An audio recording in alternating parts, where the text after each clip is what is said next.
help to create a little more peace on this planet. I know many of us are interested in that, whether you're interested in your families or in your own heart or for the world.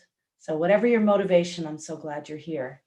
I know I began meditation years and years ago, and I had some misconceptions, which I'm going to talk to you a little bit about today, but we'll wait for everyone to come in. And as they do, I'm going to share what we're up to. Basically, this morning's meditation is going to be about 20 minutes. And before that, I'm going to talk just a little bit. After the meditation, we'll invite you to unmute yourselves and share a little bit about your experience or any questions you have. And I love having you here. Whether you say anything or not, it's so good to be meditating with you. So it looks like we've got people still entering, but I'm going to get started. And I'm going to share with you one of the misconceptions I had about meditation. And I know we all have them, like I'm supposed to stop thinking, or I'm supposed to become Buddhist, or I should quiet my mind completely and always be happy. And I think the always be happy one was the one I was sort of enamored with and believed that for some reason, if I was a meditator, I should always be in good spirits. Now, for those of you who've been in the feast, those of you who have been meditating for a while, recognize that it's not always easy to be happy all the time. And though some of us have gotten better and better at not outsourcing our happiness, many of us still avoid some of the unpleasant emotions. And I was one of those. I could tell a horror story about my life and be smiling the whole time and pretend I didn't feel anything. Or something not so great would happen and I would override my feelings of sadness or shame or grief and just put on my meditation face. And I don't know if you're like that or if you know someone like that, but I think the full enlightenment that we're all seeking, or many of us are seeking, is to be enlightened to all aspects of ourselves. One way the brain operates is that there's this autonomic system, the fight or flight response, which prepares us to fight or flee. And what that can do too is prepare us to ignore things that are painful or walk away from them or fight them. So there's this other part of the brain called the neocortex, neo meaning new, and a cortex meaning sort of sheath. It's a new part of the brain that's pretty much only for humans, and it is the executive function of the brain. So as many of us have a knee-jerk reaction to walking away from pain, our own or somebody else's, what our neocortex might say is, hey, look, that pain needs some attention, whether it's in your own body or whether it's in somebody's mind or heart, a friend's heart or a family member's. So as meditators, we override the knee-jerk reaction to move away from pain. Of course, we learn from pain. We know not to put our hands in a hot stove or stay in a toxic relationship, but we also know that sometimes pain is a calling for us to move toward it. Whether you're in the environment where there's a baby crying, or whether it's your own knee that hurts, or a diagnosis or an emotion that you're dealing with. As meditators and as people seeking peace, we recognize this return to wholeness, where we welcome everything we feel. We are present for everything, the good, the bad, and the ugly. So my biggest learning was not to mood make. One of the meditation teachers I had was Maharishi Mahesh Yogi. Some of you know him as the guru to the Beatles. And he would say, do not mood make. It causes more stress to pretend you're happy when you're not, to say yes when you mean no, to pretend you're spiritual when all you want to do is scream. That causes more stress in your nervous system. Now, I know we all love the feeling of meditation, how we settle the nervous system and get in touch with that deep stillness. But then we open our eyes and we have to deal with things, don't we? And that's where the real work comes in. And I've mentioned this over the last few calls, but that's really what I feel is the real path to enlightenment, is to be present for everything. We can always make another choice, like where we put our attention or how we pay attention, but to ignore our own pain, whether it's emotional or physical, or ignore the pain of the people we love, that I would say is not spiritual. Ignore comes from the word ignorance. So I'm not saying what is and what isn't spiritual for you, but for me, it was not helpful to ignore how I felt. And I want to just share, years ago, I was a young 30-year-old and I was diagnosed with cancer. And what I noticed, and this was prior to everybody knowing somebody with cancer, especially a younger person. And what I noticed, it was right around Christmas that I had surgery. And I'd come out of surgery and I was by myself. And it was the Christmas Eve. And people were afraid to connect with me.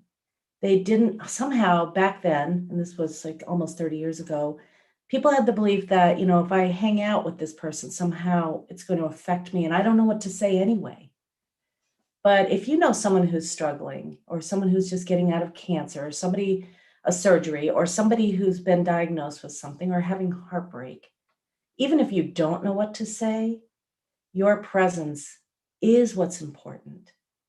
Your being there is what's important rather than going, well, I don't know what to say, so I'm not going to be anywhere near them. And I'm saying this because we do this to ourselves. We ignore ourselves. We pretend it's not happening. We just wait till it gets better. And so today's practice is really about recognizing, allowing, and investigating the full spectrum of emotions.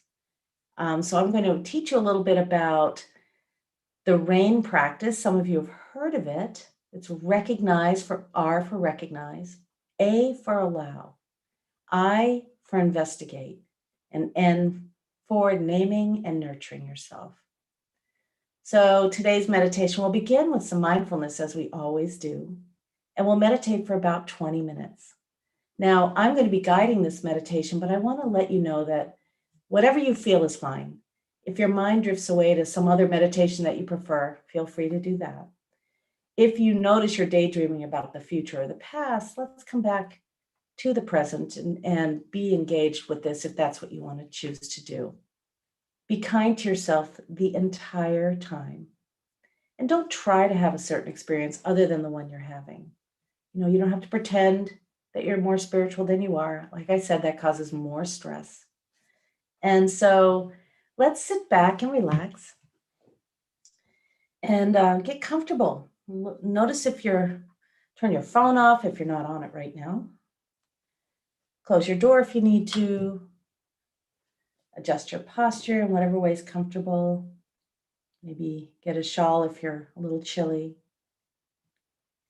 And you can keep your eyes open if you like, or you can gaze softly towards your hands or the floor.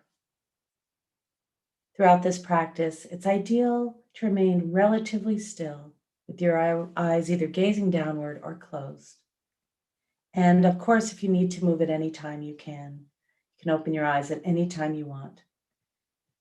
So let's begin. I'll be keeping track of the time as I guide you through this RAIN meditation. Sitting comfortably. You might begin to welcome everything you hear in the environment.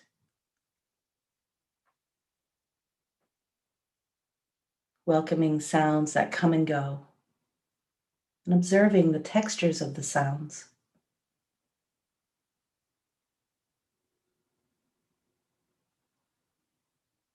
Notice how some sounds come out of the silence and return to the silence, while other sounds are seemingly ever present.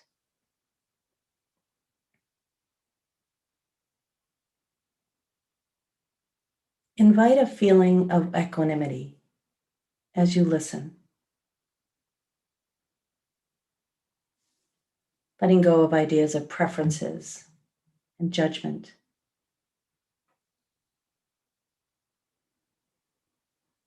Simply allow the sounds to come and go without any evaluation.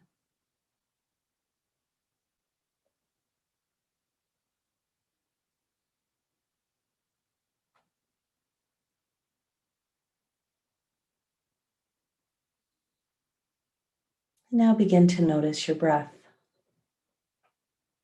With that same quality of observation, notice the way the breath moves in and out of the body.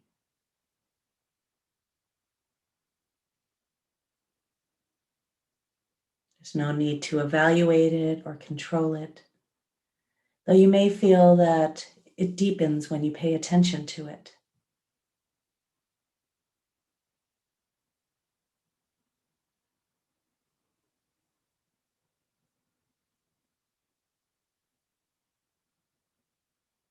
Allowing your breath to be natural without trying to force it or regulate it in any way.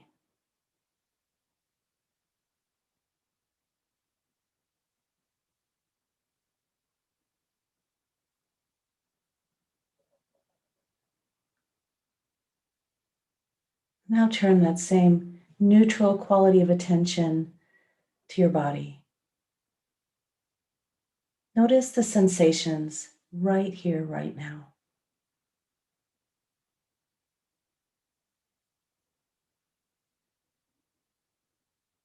You might notice qualities of groundedness, maybe your feet on the solid ground or the gravity that holds you in the chair here. You might notice the quality of spaciousness, the spaciousness that surrounds you, or the space between breaths.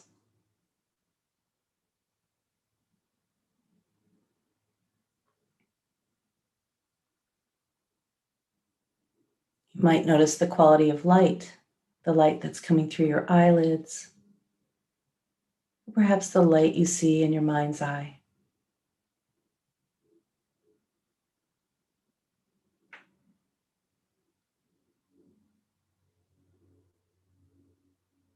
Perhaps you notice the quality of warmth, maybe where your hands are resting on your lap, or other places in your body.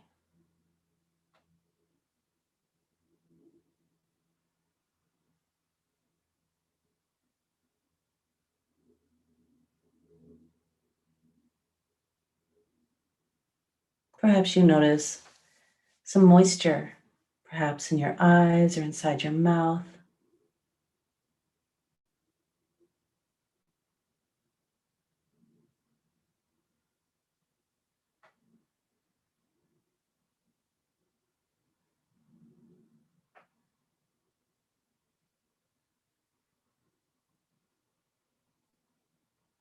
And now you can tune in to the quality of movement. Perhaps you feel the breath moving in and out, or the blood circulating through your veins and arteries,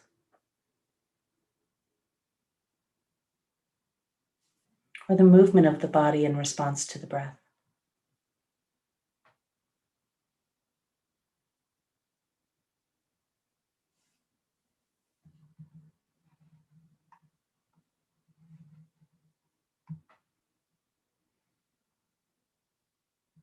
Soften your face, lower your shoulders, and ask yourself the question silently, what am I feeling? What emotions am I feeling right here, right now?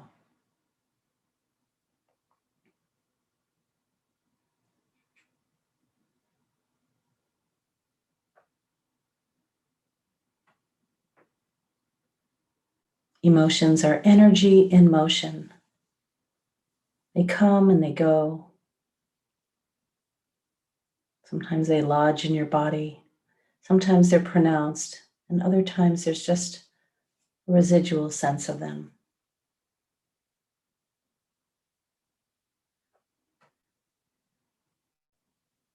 Bring your awareness to whatever thoughts or emotions or feelings arising that are arising right here, right now.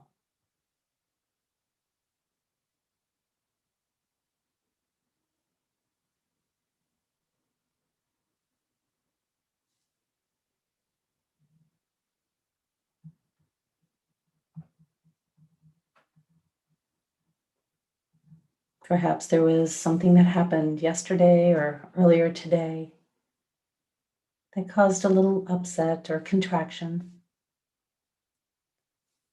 You might recognize that you have some residual feeling. All is welcome here.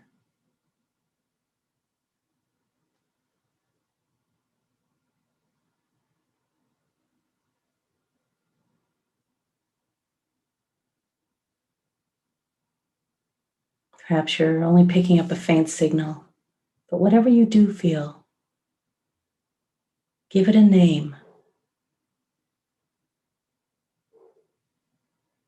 Whether you're feeling anxiety, call it anxiety. Whether you feel excitement, say hello, excitement.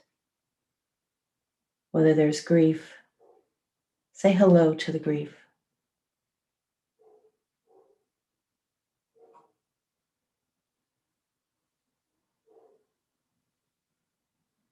Silently repeat it in a kind, gentle manner. For example, worry, worry, worry, or joy, joy, joy.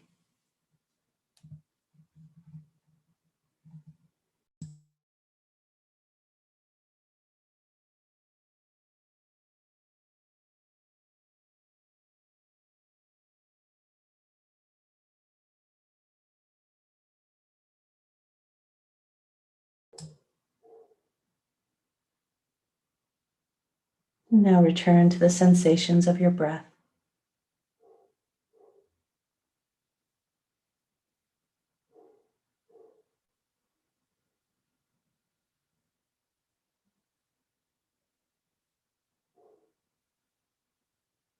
And then again, attend to the emotion. And if you feel it, silently say its name.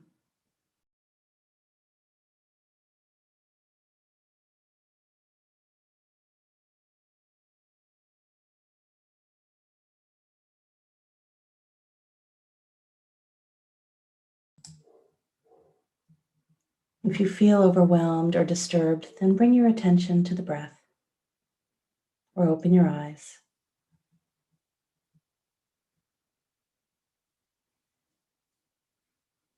Allowing your emotion and the experiences to come as they wish. Let them go as they wish as well. Like a guest who's coming for a short time.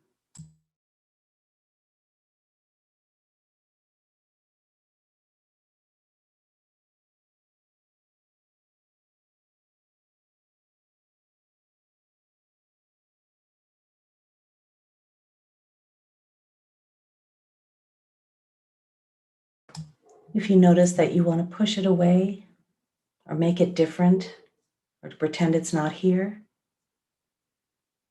instead, allow this emotion to have its life.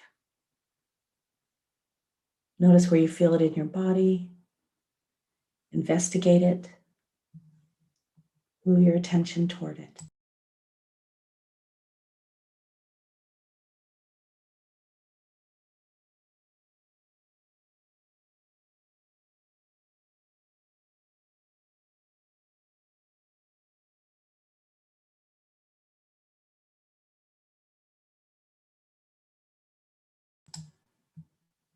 Where in your body do you experience it?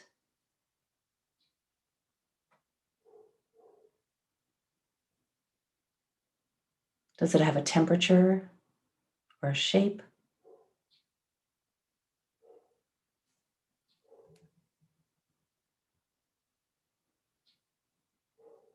Does it have a color?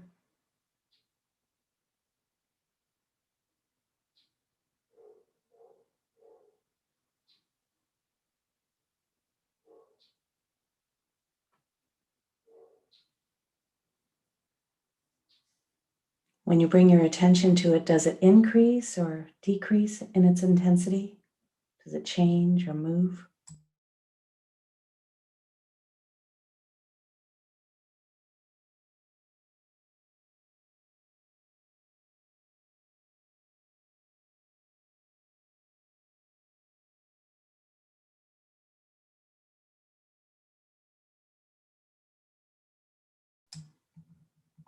And ask yourself, how am I experiencing this emotion in my body?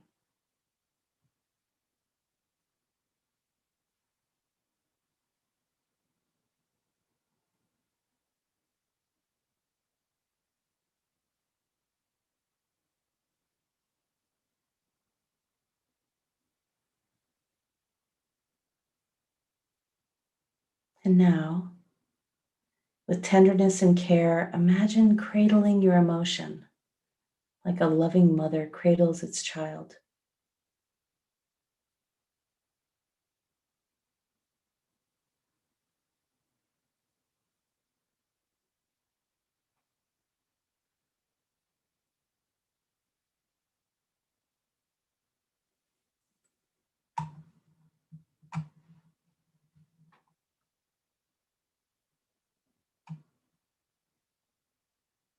Bringing compassion and love to yourself and everything you feel.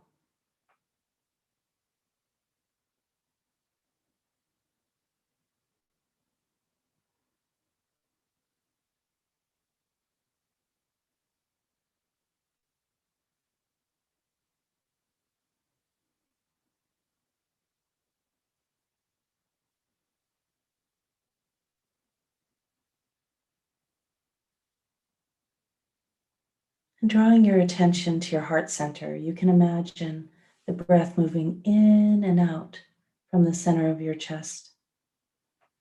If you care to put your hands on your chest, feel free to do that.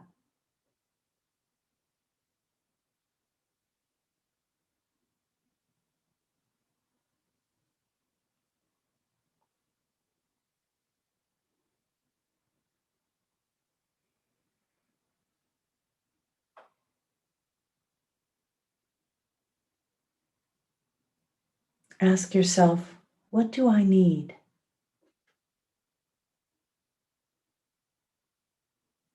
You might need to be seen or heard, to be acknowledged in some way, or to be forgiven or to forgive, or to feel safe. What do I need?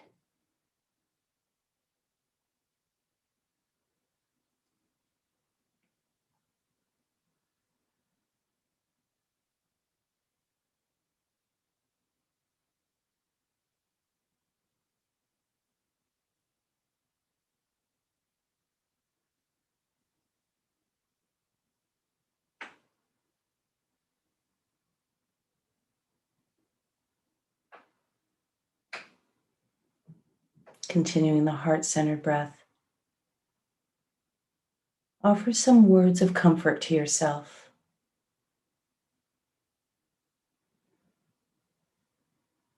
Imagine maybe a mentor or a teacher or someone that absolutely loves you, what they might say to you in times of distress or emotional turmoil.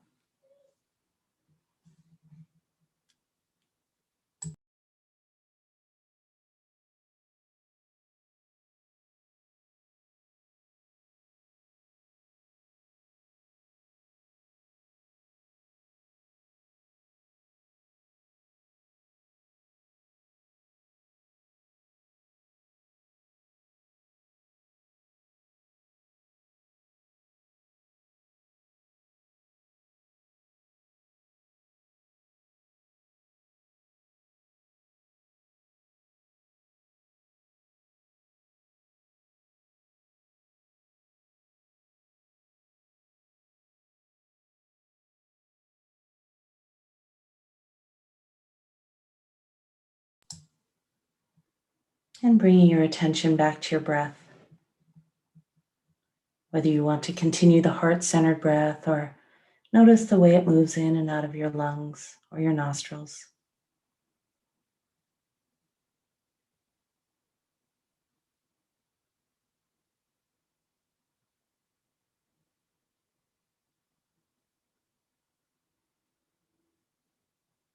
Tuning in to the gentle inhale and exhale and the pauses in between.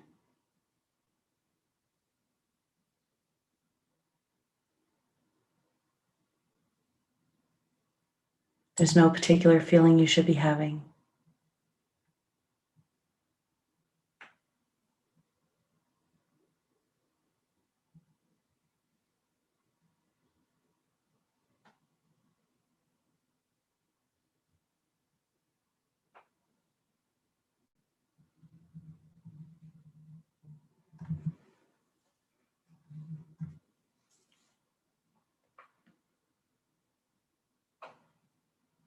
continue the breath awareness for a few moments. I'll keep track of the time.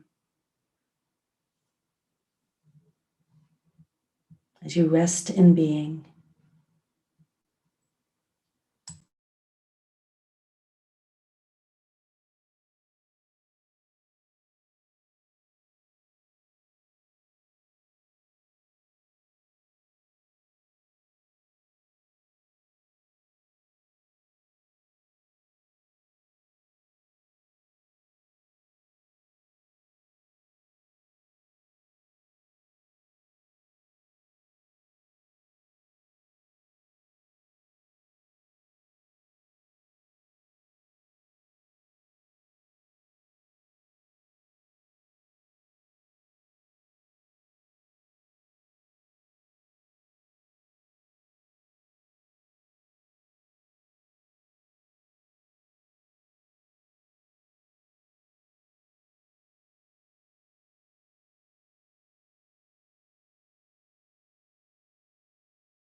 I'm going to sound a bell to signal the end of the meditation, and I invite you to keep your eyes closed.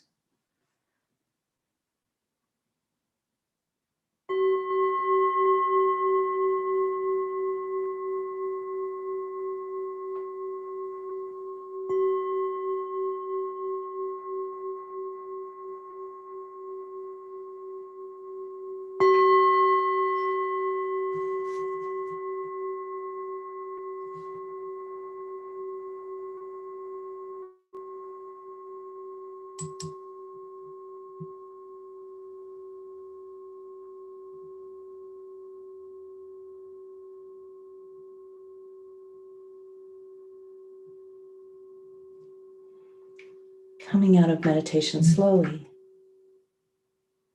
at your own pace. There's no rush. Be very present with how you're feeling and what is here.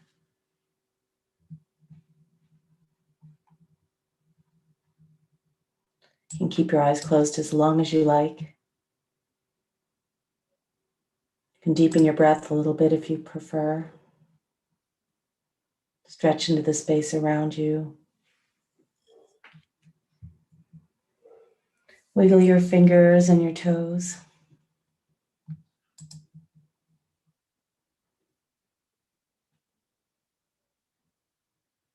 Before we end this completely, I want to read to you one of my favorite poems. It's called The Invitation. It doesn't interest me what you do for a living. I want to know what you ache for, and if you dare to dream of meeting your heart's longing. It doesn't interest me how old you are. I want to know if you will risk looking like a fool for love, for your dream, for the adventure of being alive. It doesn't interest me what planets are squaring your moon. I want to know if you've touched the center of your own sorrow, if you've been opened by life's betrayals, or have become shriveled and closed from fear of further pain. I want to know if you can sit with pain, mine or your own, without moving to hide it or fade it or fix it. I want to know if you can be with joy, mine or your own, if you can dance with wildness and let ecstasy fill you to the tips of your fingers and toes, without cautioning us to be careful or to be realistic or to remember the limitations of being human. It doesn't interest me if the story you are telling me is true. I want to know if you can disappoint another to be true to yourself. If you can bear the accusation of betrayal and not betray your own soul.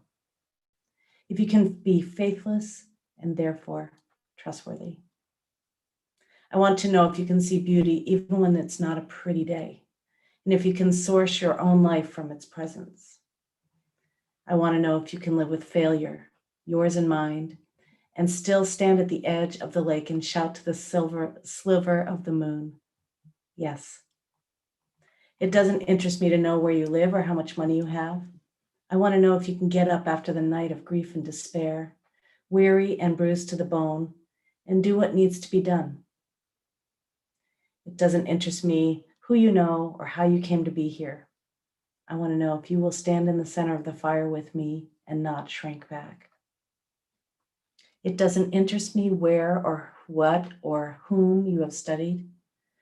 I want to know what sustains you from the inside when all else falls away. I want to know if you can be alone with yourself and if you really truly like the company you keep in the empty moments. That's a poem called The Invitation by Oriah Mountain Dreamer. I will post that on the Facebook Feast for the Soul Facebook page. So thank you for joining me today. I honor the journey that you are on and the journey that I'm on, and we're on it together. I know we have big open hearts and big open minds. And I love the community that we're creating right here, right now, even if you're watching this on a recording. So thank you. You can